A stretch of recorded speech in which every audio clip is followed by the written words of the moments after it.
What's up guys, welcome back to my channel. My name is Monica. Today I am bringing you the second installment of our 13 Days of Halloween series, a super creepy scarecrow. If you would like to see how I achieve this look, then please keep on watching.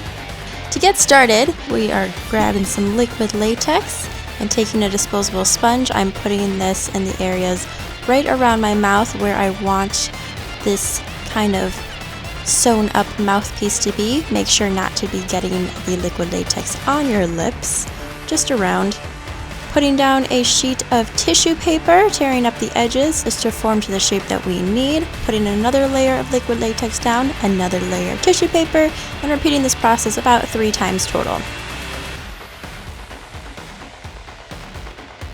Once we're done with our tissue, I'm just going in with some cotton and placing this right around where the lips would be. Essentially, I'm just thickening up this area so we can make our cut in a little bit. Now we're going to take off these brows and just wipe them off really quick, and then I'm taking a glue stick and pushing the natural hairs upwards, trying to get them as flat to my head as possible, even combing them with a little spoolie to help that process. I apply the glue about 2 times on each side, and then once that's dry, I'm taking a concealer, blending that in, and then setting it with some translucent powder. I'm repeating this concealer and powder process until my brows are gone.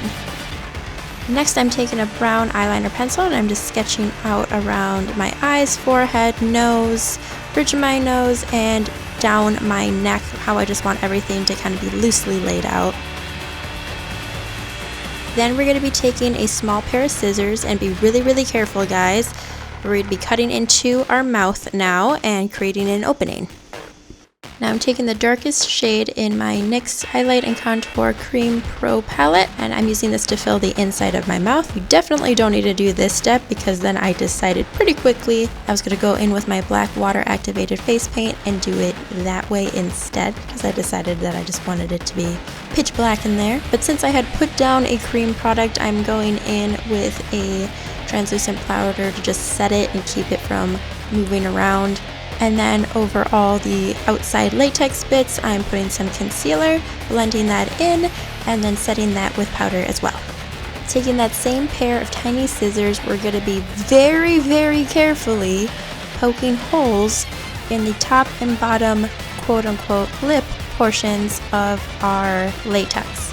Again guys, can't stress enough to be very careful during this part. Just go very slow and don't stab yourself. I'm then going in with some brown water activated face paint and just starting to paint the lower half of my face as well as my neck and chest. The reason I'm not painting the upper half of my face is because I still have to put in my Scalera contacts, and since those are pretty big, they tend to make my eyes water. So instead of getting all the makeup ruined up there, I'm just leaving it until I get the contacts in. Next, I'm taking a black eyeliner pencil and I'm just resketching out some of my layout on the upper body and adding some new patterns as well. I'm roughly shading in those areas with some black eyeshadow.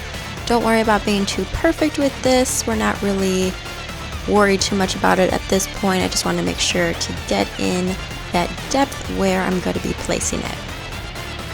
Next, you're going to be taking some of that brown water activated face paint on a smaller detail brush, and I am just going up and down my neck in between the black areas, just adding some texture and just going through the bottom and kind of doing some random crosshatch / random line work throughout there, just kind of give it some texture. And then going in with a yellow water activated face paint and doing the same thing we just did. Once I'm done with that, I'm going back in with my black eye pencil and just sharpening up and redefining those lines in the darker bits. I'm then going back in with that brown water activated face paint on that small brush and kind of doing alternating cross strokes to just add further texture and almost kind of mimic a burlap pattern. Going in with a cream contour and highlight palette, I'm taking one of the highlight shades and just starting to highlight all the areas around the darkest bits to bring them forward some more. Then taking a stippling sponge, I'm going in with those highlight shades again and stippling this all over the lower half portion of my face that I have currently painted. And then going in with some black face paint, I am painting the tip of my nose. Next we're going to grab some light colored yarn or string, and we're going to start to weave this in and out of the holes in our mouthpiece that we created earlier. I am using a crochet needle to do this, just because the texture of the yarn is a little bit difficult to get through using just my hands, so I needed something to guide it through. And again, if you're using something like this, just be careful, otherwise you can just most likely use your fingers. Next I'm going in with some black face paint and painting little holes around the string areas. And then using that cream highlight shade to go in between those holes, blending them out, softening them a bit, and then going back in with that stippling sponge to blend it further. Pop in some spooky Scalara contacts. I'll have my discount code down below for where I get my contacts. You can get some for yourself this Halloween season. And then I'm going in with some brown eyeshadows around the eyes, but then I quickly decided I was going to go over all of that with just black eyeshadow. Once I'm done with that, I'm doing some brown face paint around the top half of my face to finish that off. Doing the stippling technique again with the highlight shade. And then going in and redefining those forehead wrinkle bits we had drawn in earlier with some eyeshadow, doing some wrinkle marks in between the eyes, and then going in with that cream highlight shade to bring out those lines we just put down. I then decided I didn't like those top forehead wrinkles, so I'm going in and blending them out. It's a process, guys. Redrawing them in, refilling in, and reshading them, and furthering extending the little bits right around where my brow would be, and doing some detailing around the nose and under the eyes, and then going in and highlighting all of that.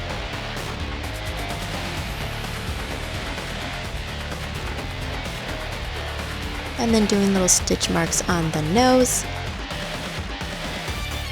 I'm also going through and adding a little bit of that yellow water activated face paint in some areas, give it some additional color. I was super excited to use this theatrical blood spray, but then, hello darkness, my old friend. So I switched that out with some good old normal drippy fake blood, and taking this on a brush, I'm just using this to apply it on my neck and have it drip down, and then using that brush and flicking more blood all over the place for a splatter effect. So doing this on my upper body, on my face, also focusing it around my mouth, and then going in with some scab blood on a cotton swab and putting some of this inside the mouth and along the lip portions and on the little dot hole things we created. And once you're satisfied with how your creepy little scarecrow is looking, it's time to put on the rest of your outfit. I got most of my accessories from Spirit Halloween, and that is it, you guys. You are now a super spooky scarecrow. As usual, if you liked this video, please give it a thumbs up, leave a comment below, let's chat and be friends. Also be sure to subscribe if you have not already, if you want to see any future videos and projects that I put out in the future or for this Halloween season. This is look 2 out of 13, so we have many more to go. Thank you guys for hanging out with me. I'll catch you in the next video. Mwah.